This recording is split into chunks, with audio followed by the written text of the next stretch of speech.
ดีพี่น้องบ้านพี่น้องที่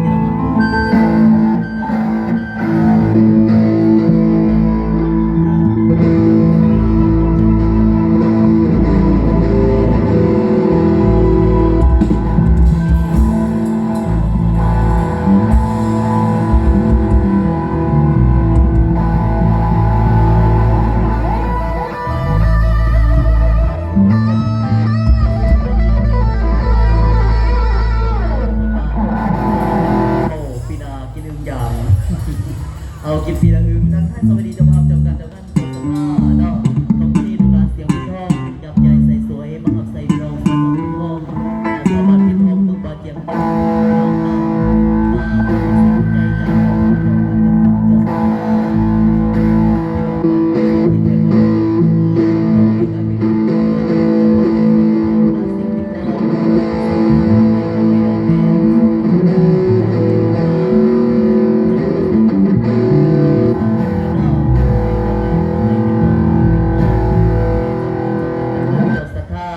ไปยำทำเขาในเด้อเพิ่นว่าไปขึ้นตังดังเฮือนไปบุญกินบาบ้าพี่กินเขา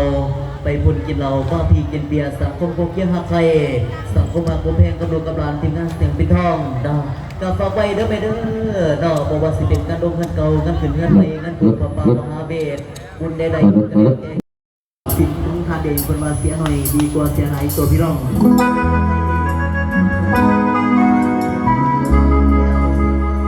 ดีๆเด้อเปิดเด้อ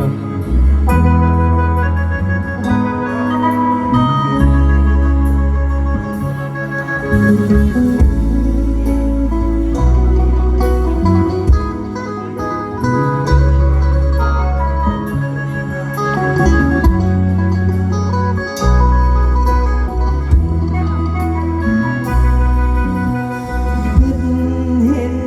ใจแฟนใหม่บ่ผู้ซื้อบ่มีคนน้อยใจใส่ว่าสันแต่เลิกจากเขาผัดไปบอกกับเขาตอนเดิน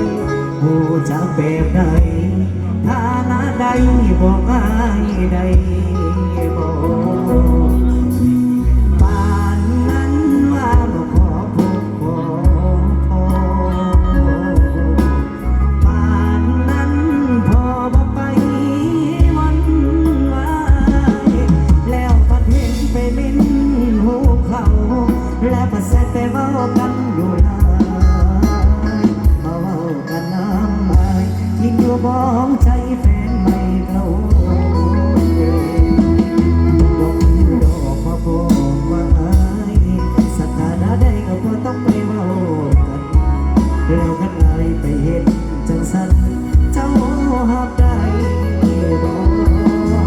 หักกันหลายมันเลิกเห็นเยอะคือบ่เว้าคือบ่พูดกันก่อนพบกับอายแล้วก็ปวดพอบ่ต้องเว้าลำเขา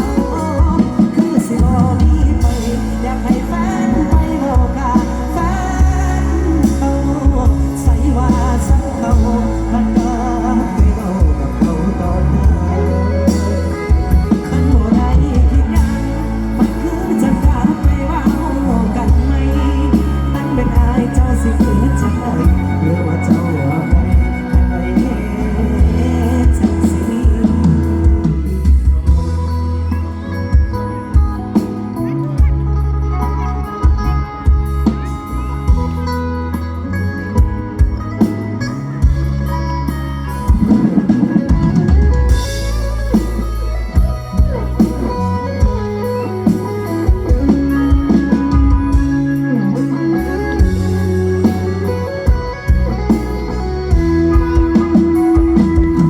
บ่คือดอกบ่บอกว่าอา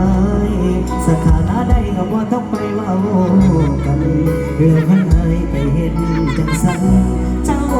หับได้บ่